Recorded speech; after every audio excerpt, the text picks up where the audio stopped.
Naku po, biglang natuklasan itong tunay na dahilan ng pagkakatanggal bigla sa pwesto ni General Torre. Aba, ay mantakin nyo ho, ito pala si General Torre ay pinipilit ni Remulla di umano na papirmahin sa isang transaksyon na bilyones ang halaga. Ano ang ginawa ho ni General Torre? Pumalag! Ayaw pumirma doon sa dokumento na naglalaman ho na transaksyon na bilyones. Kaya't ang kanyang sinapit ay biglang tinanggal. Nagkabistuhan ako. Alright, welcome back to my YouTube channel. I'm Andy's Vlog. Eto na! Ay, sabi ko sa inyo ang lahat ay may hangganan. Wala pong baho na hindi nabubunyag. Walang lihim na hindi nabubunyag. Ito pala yung matagal na lihim. Kaya lang ay nabunyag dahil nag-ingay.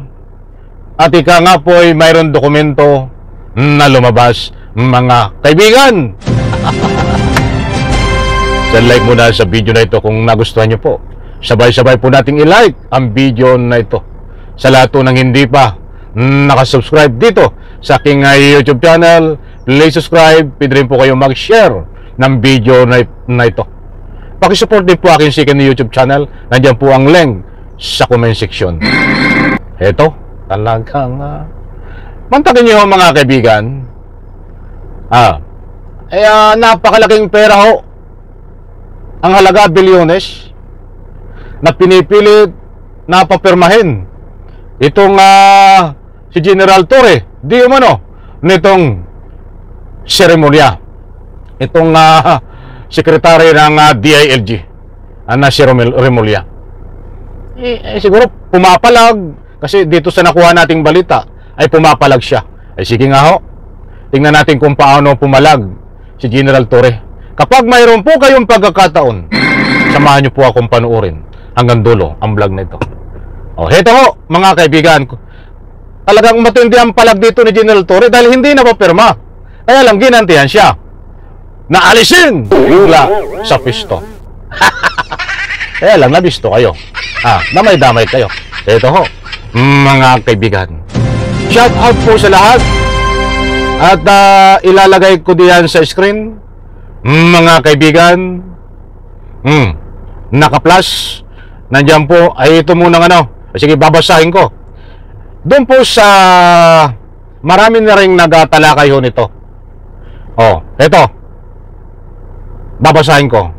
Pwede nyo pong i-screenshot kung medyo para lubos nyo pong maunawaan. Nako, maring itinanggi ng Department the Interior and Local Government, DILG. Aba, ayan itong itinanggi na ito. Sa bagay ho, wala pong umaamin na ika nga po inaakusahan. Ma-probe na ho yan. Kaya't huwag na po tayong pagtuunan ng pansin yung pagtanggi na yan. Ang importanteng mahalaga ho, ang malaman nyo po dito ay kung ano ang tunay na dahilan, mga kaibigan, ng pagtanggal dito kay General Torre. Maring itinanggi ng Department of the Interior and Local Government, DILG, ang aligasyon na reorganisasyon kamakailan sa hanay ng pulis, PNP bunsod umano. Ano yung bunsod di umano? Ang bunsod umano ng pagtanggi ni General Nicolas Torre III na sundin ang direktiba ni Secretary John Beck Remulla na bumili ng 80,000 piraso ng baril na yano ay nakala po natin na mga impormasyon ay nagkakahalaga po yung budget na pipirmahan ng bilyon-bilyon na pera ng taong bayan. Aba, oo nga, 80,000 na baril ay naabot po ng bilyon-bilyon. Ay kaya pala, mga kaibigan, maliwanag po mga kaibigan, na pumalag si General Torre na sundin ang direktiba ni Secretary John Vic Remulla na bumili ng 80,000 peraso ng baril na lumalabas napakainit na usapin, lalo na sa malaking stream media, na yan ang naging isa sa mga dahilan kung bakit biglaan ang pagpatalsik sa pwesto ni General Torre. Katulad ng nasabi ko nga ho, ang dami na ho na lumabas sa balita sa malaking stream media na hindi po nagpapakalat ng fake news. Ang dami hong na-interview at ang dami hong tumanggi na kapag inaakusahan ng katulad ng ganito o ano pang krimen, wala pong umaamin. Pagdating sa korte ho, ay doon lang po sila nasisintensyahan na talagang mayroong nangyaring ganon. Kaya huwag po tayong magpalinlang and connection kung bakit tinatanggi ho ng DILG Secretary Remulla na wala daw pong kaugnayan yun, hindi, wala daw po katotohanan. Ay lumang tugtugin na yan. Mga style yung pagtanggi. Alam ko mga kaibigan, nakuha nyo yung gusto kong ipunto.